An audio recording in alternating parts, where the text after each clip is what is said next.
Avertissement. Cette émission a pour but de porter l'auditoire à réflexion. C'est pourquoi la direction de la station souhaite vous rappeler que chaque affirmation mérite réflexion. Il ne faut rien prendre comme vérité simplement parce que c'est dit, car tout ceci demeure des théories ou la perception de chacun. Nous vous recommandons de garder un esprit critique et sceptique sur ce que vous entendez ici comme ailleurs. Bonne écoute, bonne réflexion. Bienvenue dans la zone.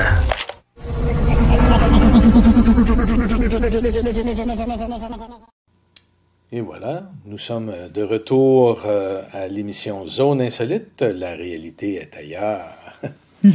Et on est toujours avec notre amie Caroline Mailloux. Bonjour. Et puis, on a parlé tantôt de Mario Beauregard. Est-ce que on a quelque chose qui... a-t-il un plan? Y a-t-il quelque chose qui est en train de se préparer avec lui? Parce que ouais. Il est actif, lui.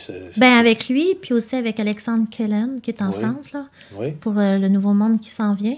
Donc, Mario, lui, c'est qu'il y avait un projet qui est similaire au nôtre. Donc, lui, il a mis en place la plateforme qui remplace Facebook, là, une plateforme qui est plus lumière, là, SJL. Donc, c'est une plateforme où les gens qui ont une aspiration pour le Nouveau Monde, là, pour les nouvelles...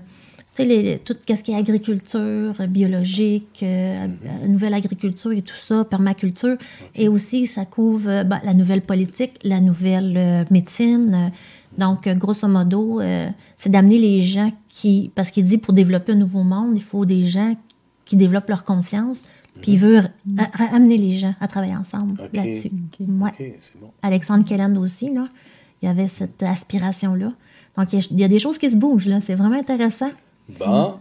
Oui, puis c'est pour ça que, tu sais, l'exopolitique, je trouvais ça le fun aujourd'hui de présenter que c'est pas juste rattaché à l'ufologie, mais c'est aussi pour les gens qui n'ont pas d'intérêt nécessairement à l'ufologie ou les extraterrestres, mais qui ont ces rêves-là pour un monde meilleur, pour leurs petits-enfants et tout ça. Là. Puis qu'on sait qu'ils sont très fiables aussi. À un moment donné, qu'est-ce que toi, t'as amené à t'intéresser à ces sujets-là? Bien, plus jeune, j'avais un intérêt quand même là, dans les films que j'écoutais, puis tout ça, puis je voulais absolument sortir avec un capitaine de vaisseau. Je rêvais à T'as-tu ça. tombé en amour avec E.T. comme moi? Non. Moi, j'ai tellement pleuré dans les capitaines dans Galactica. Okay. Mais c'est ça. Oui, j'aimais beaucoup les affaires du paranormal, les livres paranormaux. Puis aussi, j'aimais beaucoup tout ce qui était les séries là, télévisées là, de extraterrestres. Alors, puis en vieillissant, j'ai fait des recherches au niveau de ma spiritualité. J'ai posé des réflexions. J'étais toujours en réflexion, tu sais. Puis à un moment donné, là, c'est quand j'ai commencé des cours il y a à peu près 10 ans en géologie. Chamanisme, tout ça. Puis ça m'a amené à une profondeur intérieure plus grande. Et j'étais malade, moi, pendant 9 ans. En dernier, je passais la moitié de mon temps au lit. J'avais arrêté mes études et tout. Puis j'ai fait une ascension de l'âme. Donc, j'étais malade. J'ai passé à 2 cheveux de la mort. Mais après ça, c'est sûr que tu as une autre vision. Tu sais, j'avais la fibromyalgie. J'étais très malade. Puis tu as une autre vision sur le monde après, là, tu sais. Puis je me disais, non, je vais trouver un moyen pour... Puis là, c'est là où est-ce que ça m'a vraiment liée à ma médiumnité, à mon intuition. Je connais du monde qui ont eu ça, la fibromyalgie. On peut s'en sortir? Oui, on peut s'en sortir avec des techniques totalement naturelles. Ah oui? Oui. Oh, c'est ça, apprécié. Oui, parce que c'est ça. Il y en a qui souffrent de ça, puis bon... Avant, la science, les médecins ne connaissaient pas ça. Ils ne comprenaient pas cette maladie. C'est encore une chose qui nous a été faite, je pense, pour nous asservir, pour nous rendre esclaves. Si vous regardez le documentaire qu'il y a eu qui s'appelle Unrest, alors c'est une femme... qui est assez jeune. Puis quand elle a terminé son doctorat à Harvard, elle a commencé subitement à être très malade. Pendant qu'elle était au lit, elle a fait des recherches sur Internet parce qu'elle a découvert qu'il y a 1/4 de la population mondiale qui vit à temps plein dans un lit. C'est beaucoup de monde, ça. Ouais. Puis il y en avait même une, en 8 ans, elle a mis ses pieds par terre une fois. Puis quand elle le fait, elle est tellement faible, elle tremble. Alors, t'as des gens comme ça qui vivent dans un lit, puis quand tu écoutes ce documentaire-là, tu te rends compte que cette maladie-là a porté à l'époque le nom de polio. Après ça a changé de nom. Ça s'est appelé le Guillain-Barré. Ça s'est appelé la ganse de Saint-Guy. À l'époque, il enfermait les femmes parce qu'il faisait de la folie. Okay. Après ça a été la mononucléose. Moi, j'ai fait ça en secondaire 3. Après ça, la fatigue chronique, fibromyalgie, et aujourd'hui, l'encéphalomyalgie myélite. Mais ça, c'est un virus qui est à la base de ça, qui est sous-jacent. Les médecins n'en parlent pas. C'est le virus d'Epstein-Barr. Donc, moi, quand j'ai commencé mes cours avec M. Maurice Nicole, il m'a dit Caroline, la fibromyalgie, mais c'est facile à soigner et guérir, ça. J'avais vu à peu près 15 spécialistes. Il m'a infiltré au Botox. Il me donnait des narcotiques tous les jours. Puis là, à un moment donné, ça dégradait tout le temps, là. Oh. Toujours. Alors là, je me suis convertie à de la médecine naturelle. Et c'est avec ça que je supporte mon corps aujourd'hui. J'ai encore des fois des épisodes de douleurs chroniques, mais j'ai plus jamais eu un épisode de douleur chronique au lit qui durait 3 jours, puis que t'as juste le goût que quelqu'un t'assomme, là, t'es même trop faible pour te faire une soupe. Alors, mes amis ne comprenaient pas ce qui se passait. J'avais tout le temps été une femme prolifique. Moi, j'avais tout le temps 2-3 jobs, j'étudiais, j'ai tout le temps été comme ça, tu sais, mais ça m'a sorti de la matrice, par exemple. Fait que c'était ça la beauté de la chose, tu sais, tu fais un retour à l'intérieur, là, et j'échangerais pas ça pour rien au monde, finalement. Ouais. Ça m'a amené un éveil spirituel. Ouais, je comprends, mais c'est des drôles, c'est loin d'être drôle, là, mais je veux dire, c'est des moments difficiles pour prendre conscience. C'est là où ça nous amène à voir que la médecine a été enseignée à l'inverse, puis ça, c'est pas moi qui l'invente, là, ça s'est dit dans la série The Truth About Cancer, la vérité sur le cancer. Dans le premier vidéo, ils disent que au début du siècle, les Rothschild, les Rockefeller ont infiltré l'enseignement qui se fait en médecine. Et puis, beaucoup de choses sont enseignées à l'envers. Quand quelqu'un a des reflux gastriques, en fait, c'est pas parce qu'il y a trop d'acidité, il manque d'acidité. OK. Fait que c'est du genre de choses que les naturopathes, les gens en médecine orthomoléculaire peuvent rectifier, corriger. Parce que si tu donnes des inhibiteurs de pompe à protons, ça va, tu sais, les antiacides, là, ça fait juste en sorte que la personne, surtout quand ils sont âgés, ils vont avoir encore moins de capacité à digérer, puis ils perdent du poids, puis ils dégradent. Ouais. Fait que, tu sais, nous autres, la médecine qu'on fait, c'est la médecine de terrain. C'est qu'on rétablit la santé au sein des cellules. Mais toi, tu fais de cette médecine? Ou... Moi, j'aide des cliniques comme consultante pour des cliniques qui le font. Donc, mon rôle, je veux garder mon immunité comme personne qui a été malade, qui s'en est sortie, pour pouvoir avoir la liberté de parler. Donc, je veux pas être thérapeute à cause de ça. OK. Je veux pas être thérapeute. Ça me dérange pas de conseiller des gens sur des technologies que je connais, des trucs que je connais pour améliorer sa santé et leur expliquer le pouvoir qu'on a des huiles essentielles, là, parce que c'est des molécules à l'état pur. Et je vais juste faire une parenthèse de pourquoi ça fonctionne, les huiles essentielles, mieux qu'un médicament. Un médicament, c'est une structure qui a 1-2 molécules. Une huile essentielle comme la lavande, c'est un complexe de 1000 molécules. Okay. Donc, une bactérie ou un virus qui arrive devant une telle complexité de la nature, la molécule va s'effondrer. Elle ne sera pas capable de mener le combat. Alors là, quand on fait une synergie, c'est-à-dire qu'on fait un mélange de plusieurs huiles qui comportent plusieurs molécules, là, c'est une complexité. Là. Les huiles sont bonnes même pour les maladies nosocomiales. C'est difficile, H1N1.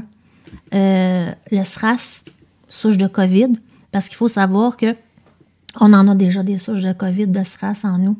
Quand on a eu Dr Dominique Baudou, qui est un Belge, un pharmacien depuis toute sa carrière, un Belge qui est venu nous enseigner, il nous l'avait dit au printemps, il a dit, écoutez, ça, COVID, c'est SRAS. Et SRAS, huile essentielle, ça répond très bien avec vitamines. Il nous l'avait dit. Je pense qu'on ne peut pas parler de ça trop. On n'a rien dit, on n'a rien dit. J'imagine à la radio, en plus. Je pense que, je ne sais pas pourquoi, on dirait qu'on est censuré à quelque part. Là. On ne peut pas parler de ça, même des gens qui sont reconnus même des dans médecins, le monde. là, oui. même mon médecin, à un moment donné, un de mes anciens médecins, là, c'est pas le médecin actuel, m'avait déjà dit, je vais dire de quoi, mais dis-les pas. Imagine, hein, tu vois. C'est en train de changer, en tout cas. C'est ça, ouais. Heureusement, c'est en train de changer. Puis là où je vois qu'il y a quelque chose qui est en train de se passer, c'est que justement, tu sais, on a des documentaires où est-ce que Dominique Baudou a pris place. Puis il parlait justement, il y en a d'autres qui parlaient du pouvoir du zinc et tout ça. Puis on avait Dr Raoul dans le même documentaire, là, qui est maltraité, là, le documentaire qui a sorti il y a quelques mois. Donc, c'est en train de... Parce que les gens, ce que ça l'a amené, ce qu'on vit, c'est que ça a amené les gens à faire une conscience que il existe autre chose pour se soigner, effectivement. Là. Au début, se poser des questions. Oui, au début, ils parlaient juste de certains médicaments, puis moi, j'avais un peu de peine, mais là, ils parlent d'autres choses, puis les consciences s'éveillent, les consciences Chez vous, là, les gens, là, posez des questions, allez faire votre recherche. Je pense que c'est ça qui... Oui, puis là, on le voit que c'est divisé dans les recherches, justement, entre les scientifiques, puis il y a une division aussi dans le droit. Parce que même quand on voit des maîtres Jean Dury passer à Denis Lévesque, puis on voit l'autre avocat qui a une autre vision, puis tout ça. Donc, tu vois que même en droit, ils ont de la misère à se rejoindre là, dans leur avis juridique. Et ce qui est important à comprendre, je vais souligner ça, c'est que on pense encore que les avocats peuvent faire beaucoup. Est-ce que les avocats peuvent faire beaucoup contre ces gouvernements cachés et tout ça? C'est certain que des hommes comme justement Maître Jean Dury l'enseigne depuis 25 ans que tout ça est vraiment très contrôlé sous des forces beaucoup de l'ombre. Et Maître Brouza, qui est avec la Fondation, il l'a dit dernièrement, ils ont fait en sorte qu'il n'y ait plus d'État, qu'il n'y ait plus de gouvernement, qu'il n'y ait plus de citoyens. Parce que pour qu'il y ait un État, il faut qu'il y ait un contour frontalier, politique, économique, et tout ça est effondré. Donc, il n'y a plus de loi, il n'y a plus de charte, et tout ce qu'il y a, c'est des décrets, et tout ce qu'il y a, c'est la loi de mesure d'urgence. Donc, avec ça, ils se donnent le droit de tout faire, de nous imposer tout ce qui nous impose. Ça, c'est-tu parlé dans l'exopolitique, ça? Est-ce que c'est parlé dans l'exopolitique? L'exopolitique, je vous dirais qu'il y a des cours qui poussent plus loin. Là, on pourra en parler une prochaine fois avec xénologie. Xénologie, ça va couvrir tout en exopolitique, c'est-à-dire notre histoire, d'où on vient. Avons-nous été implantés?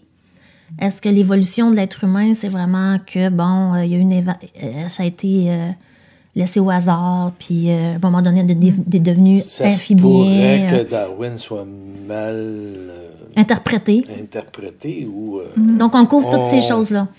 Il y a peut-être une partie de Darwin qui est factuelle, mais il y a d'autres parties peut-être... C'est bout manquant. Ouais. Ils appellent ça un chaînon manquant. Oui, c'est ça. C'est ça que je me demandais. Donc, est-ce qu'on a été, malgré nous, on a été manipulés, tout ça? Il y en a qui le croient, puis... en tout cas, si selon les preuves, selon l'histoire et les archéologues et tout ça, parce qu'il y a tellement eu d'artefacts où on voit justement la présence extraterrestre que tout porte à croire que oui, il y aurait eu une présence extraterrestre il y a des milliers et des milliers d'années ici avant nous. Mais je pense que les gens commencent à être pas mal informés, en tout cas ceux qui veulent il faut être plus ouvert. Il faut être un peu plus ouvert puis oser dire oui, ici c'était vrai. Parce que souvent, les gens restent comme vraiment dans leur croyance sans changer de direction. Mais ici, j'avais tort, ici, c'était vrai. Comme aujourd'hui, là, il y a beaucoup de monde qui va dire c'est quelque chose, qu'est-ce qu'ils parlent aujourd'hui? Il y en a qui vont peut-être être un peu bousculés là-dedans. Mais on est dans l'insolite. Mais c'est ça, exactement. La réalité est ailleurs. C'est là de voir, de se mettre en question, de dire oui, ici, c'était vrai. Moi, je pense que c'est la meilleure chose à se Mais lorsqu'on regarde toutes les civilisations qu'on a eues dans le passé, parce qu'à un moment donné, on était comme des sauvages dans la nature, une peau d'ours sur le dos, puis pourtant, il y en a qui construisaient des pyramides, il y en a qui construisaient des canaux, il y en a qui... Puis là, on est en train de remettre en doute les dates, la datation des différentes constructions. Si on fait le tour, Chine, Inde, Russie, puis en Amérique du Sud, à part l'Égypte, il y a d'autres civilisations qui étaient là avant nous. Même aux États-Unis, on a détruit des choses aux États-Unis, là, des civilisations qui étaient là puis qui étaient fonctionnelles. Et puis, on les a détruits là, carrément. Et puis, ils venaient, puis il y avait des instructions du passé, il y avait des civilisations encore plus avancées qui leur disaient comment faire, puis bon. Donc, si on met tout ça dans un même panier, on a notre histoire, on ne la connaît pas. Non, exactement. Notre histoire, on l'intuite, là, mais on ne la connaît pas. Fait que c'est bon que... Je vais vous ouvrir sur de quoi que j'ai découvert à un moment donné, en allant à Sedona, en Arizona. En tout cas, si tu me connais, tu sais comment j'aime Sedona. Tu es en train de l'apprendre. Mais à toutes les fois qu'on va là, il se passe des choses intéressantes. C'est sûr qu'il y a mes guides m'ont dit, il y a des gens qui vont là puis qui voient juste les boutiques. Tu sais, il y a du monde qui me disait, moi j'étais là, j'ai juste vu des boutiques. C'est parce que ces gens-là, il faut être doux avec eux autres. C'est leur conscience, mes guides m'ont dit, c'est parce que leur conscience n'est pas prête à aller voir autre chose qui se passe là-bas. Et à un moment donné, je suis tombée sur un de mes amis, il me dit, regarde Caroline, elle dit ça, c'est tripatif, ce livre-là. Là, ça parlait. C'est un livre qui s'appelle Starseed Sedona, les sommeurs d'étoiles Sedona, et ça parle de qu'est-ce qu'il y a dans les montagnes là-bas, parce que les montagnes là-bas, c'est pas des montagnes. Moi, j'y étais la nuit une fois, c'est vraiment des pyramides. Et dans ce livre, ils expliquent que chaque pyramide, chaque montagne, donc quand tu vas à Bell Rock, tu t'en vas connecter à quelque chose de spécial. OK. Donc, chaque montagne, il y a une confédération galactique derrière. Okay. Donc, ceux de Sirius, c'est Boyton Canyon. Après ça, ceux les Pléiadiens, c'est une montagne. Et les confédérations se rencontrent là à chaque année parce que c'est leur temple. Puis ils vont là pour faire des réunions entre eux et tout ça. Et il y a beaucoup de phénomènes d'ovnis là, qui se passent là-bas. Mais il y a des gardiens des portes dans chaque temple. Okay. Et quand on y va, ils regardent si on est justement dans l'humilité puis tout ça. Puis là, ils nous ouvrent la montagne. C'est-à-dire qu'ils nous font voir, il y en a des médiums, c'est ça, ils vont voir que la montagne s'ouvre, puis que là, ils ont accès, puis ils voient leurs guides qui sont là, qui font des cérémonies. Il y en a des gens qui pourraient y aller, puis rien voir. Il y en a qui y vont, puis ils n'ont rien senti, ils ont dit... Mais moi, ce que je peux vous dire, c'est que c'est à 6000 pieds d'altitude, puis quand on revient ici, dans plus la matière qui est 3D, on le sent que c'est plus dense, là. Parce que là-bas, tu vis de façon plus légère. Tu vas dans les restaurants, les gens cuisinent en conscience. Tu le sens quand tu manges dans les restaurants. C'est tous des restaurants bio. Moi, j'ai voyagé à des places aux États-Unis. Et c'est des restaurants. VG, puis là, c'est tout vegan. Quand t'es végé, moi, je suis végétarienne. C'est pas facile ici de trouver des places. Quand tu manges au restaurant et tout ça, là, tabarnouche. C'est vraiment pas évident de se nourrir. Fait que c'est bon, hein? Fait que, donc, toi, c'est tout ça qui t'a amené à voir ça, à réaliser ça. En fin de compte, toi, tu as voyagé aussi quand même pas mal. Moi, j'étais dans le domaine du voyage pendant 10 ans. Ah oui? Oui, j'étais agente de voyage, puis j'ai travaillé pour Air Canada, Air Transat. Ouais. En dernier, j'étais directrice chez CA à Laval. Donc, dans une agence. Oui, votre batterie FM, c'est bien ce que je pensais. Oui. Puis ça m'a amené à rencontrer du monde, puis de fil en aiguille, tu rencontres du monde qui ont des curiosités comme toi, là, tu sais, puis tu voyages avec eux, puis eux autres aussi confirment qu'est-ce qu'ils peuvent ressentir de ces données. Puis à un moment donné, j'ai trouvé le livre de Dr. Chappell, parce que Dr. Chappell a publié 3 livres dans sa carrière. Puis il en a publié un qui s'appelle Inside the Vortex, à l'intérieur des vortex, parce qu'il y a des vortex à Sedona. Et puis, ce livre-là, quand moi je l'ai tenu dans mes mains, j'ai reçu comme message, ça serait le fun d'ouvrir une clinique avec lui à Sedona. Puis là, j'ai dit, non, ça, c'est opportuniste, Caroline. Là. Tu peux pas, tu connais même pas ce médecin-là. Puis là, ça a resté de même. Puis quand je suis revenue à Montréal, j'ai dit, je vais regarder qu'est-ce qu'il fait, ce médecin-là. Parce que dans son livre, il parlait des médecins qui s'étaient fait tuer, comme Tesla, et les chercheurs qui se sont fait tuer, Tesla, Rife, etc. Et à un moment donné, il parle de la musique qui guérit, 432 Hz. Après ça, il parle de machines, parce que lui, il a étudié avec les aborigènes, les chamans, mais il utilise aussi des technologies avancées de Rife, Tesla, etc. OK? Et puis, une eau médicale qui guérit aussi, qui donne à tous les cancéreux. Là. C'est une machine qui produit cette eau-là. Un inventeur de la NASA qui a fait cette machine-là. Parce que lui, il a découvert que quand il regarde le sang vivant au microscope noir, c'est qu'il voit que les gens boivent de l'eau, mais ils ne sont pas hydratés. Et cette machine-là, ça ouvre la jonction de l'eau à 114 degrés plutôt que ce soit à 104 degrés. Ça pénètre plus dans les cellules. Quand tu parles de jonction, c'est quoi cette jonction? La jonction de la molécule. La jonction de la molécule d'eau. OK. OK. Il y a un angle. Il y a un angle des molécules, comment ils sont appariés. Ensemble, OK. Ensemble. C'est H2O. H2O, oui. Il y a 2 molécules d'oxygène pour une molécule d'hydrogène, puis il y a une... Il y a un angle à avoir. Il y a un angle, oui.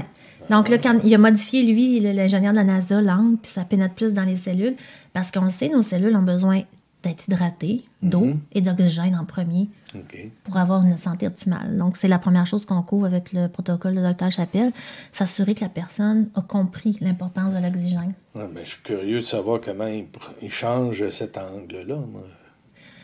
C'est la machine qui le fait, la machine à eau. Puis cette machine, on se la procure comment? Elle est disponible en ligne. Dr. Chappelle en vend aussi. Il est distributeur. Elle s'appelle Ellis. Ellis. Ça se vend-tu ici au Canada? Oui, ça peut être disponible au Canada, à partir des États-Unis. Ah, à partir des États-Unis, OK. Oui. C'est comme je vous dis, les États-Unis sont 30 ans minimum en avance sur nous, sur ce qui est offert au niveau de la médecine alternative complémentaire.